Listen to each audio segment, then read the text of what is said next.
кесіп. Мына екінші дүниежүзілік соғыс кезінде Қазақстан тарихындағы жарқын беттердің бірі бұл. Осы қазақ ұлтының өкілдерінен, бірыңғай қазақ ұлтының өкілдерінен жасақталған және майданда ерлікпен соғысқан әскери бөлімдерін тарихы. Бұл бұрын көп айтыла бермейтін, анда-санда ғана жазылатын 100-ші бригаданың Мәншүк соғысқан.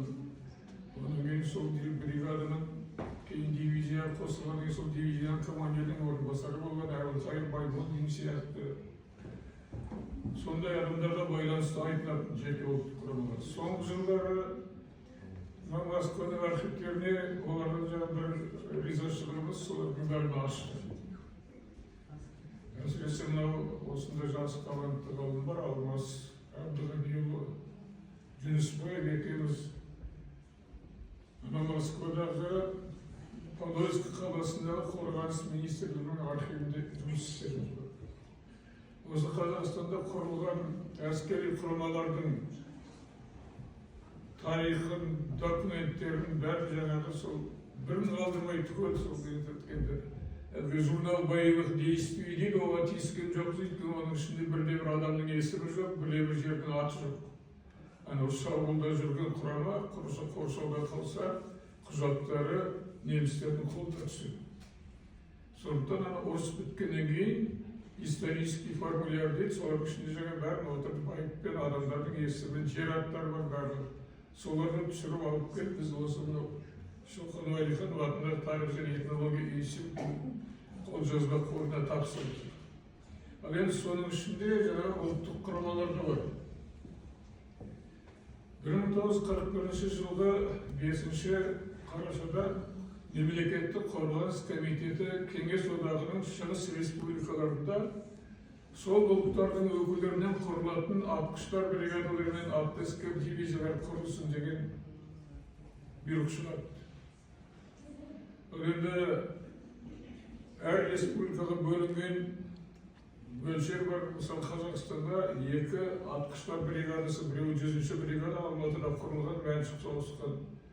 2-ші бригада Ақтөбе қаласында құрылған 101-ші атқыштар дивизиясы, атқыштар бригадасы. Содан кейін 3 атты әскер дивизиясы, біреуі Ақбалада 106-ші атты әскер дивизиясы, 2-ші Өскеменде 95-ші атты әскер дивизиясы, 3-ші Таразда 105-ші атты әскер дивизиясы. Бұлардың бір ерекшелігі жауынгерлік құрамы түгелдей қазақ ұлтынан тұрған. Әрқайсысының әлгі штаттық расписание дейді ғой, 5000 адамнан, кейбіреулеріне 5400-ге дейін барады, онан да асады. Ал енді командалық құрамы, басшылық жаңа бірыңғай қазақ командирлерін тауып алып соларға апаруға жаңағы ондай мүмкіншілігі жоқ. Бар жерде де қазақтарды қояды, мысалы рота командирі, батальон командирі құрылған кезде. Қалғандары әр ұлттардың өкілдері. Ал жауынгерлік және сержанттық құрамы түгелдей қазақ ұлтының өкілдері. Бұл не себептен олар осы жаңағы мысалы ұлттық құрамаларды жасақтауға мәжбүр болды кеңес мемлекеті. Соғыстың алғашқы кезі кеңес әскерлеріне өте тиімсіз болғаны белгілі. Тіпті 42-ші жылдың басында жазында Майдан шері Еділге дейін жетті. Сталинградта жаңа қаншама қырғын соғыс болып жатыр. Ал енді бұлай алып қарасаңыз, сол 41-ші жылдың сәтсіз кезінде 1941 жылы 1.998.000 адам совет жауынгерлері мен командирлер тұтқынға түскен. 2 миллиондай. 42 жылы 1.339.000 адам тұтқынға түскен. Совет жауынгерлері. 43 жылы 487.000. 44 жылы 300.000-нан асады. 45 жылы 28.000 дейді. Сондықтан осындай жаңа адам шығынын толықтыру үшін, әскер құрамын жаңағы көбейту үшін осындай шығыс республикаларына ұлттық құрамаларды жасақтауға мүмкіндік беріп олар беру. Ал енді бір ерекшелігі, ол ұлттық құрамаларды жасақтаудағы бір ерекшелік тек қана Қазақстанға бөлінген бюджет есебінен құрылған. Адамдарға берілетін киім, төсек орын, анау жаңағы бригадалар мен атты әскер дивизияларына берілетін жаңағы Обоз дейді ғой. Жегетін ат, ер тоқым, шана, соның барлығы сол мекемелерден, колхоздардан жиналған, жеке адамдардан жиналған. Сол алғашқы кезде жаңа бүкіл Қазақстан аппараты соларды жасақтауға қызмет етті. Анау әскери активтегі неге қарағанда 1942 жылдың желтоқсанның соңына қарай барлық жаңа айтылған нелердің бәрі адам құрамы жасақталып жиналған екен. Әрі қарай соңында әскери жаттығу, дайындау, әскери өнерге сондай жұмыстар жүргізді. Содан 1941 жылдың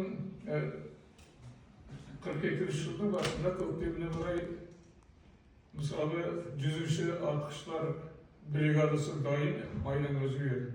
Май айында. Одан кейін 101-ші жаңағы атқыштар бригадасы да дайырланды. 1941 жылы май айының соңында Ақтөбе қаласына Совет одағының маршалы Клим Барашев келді.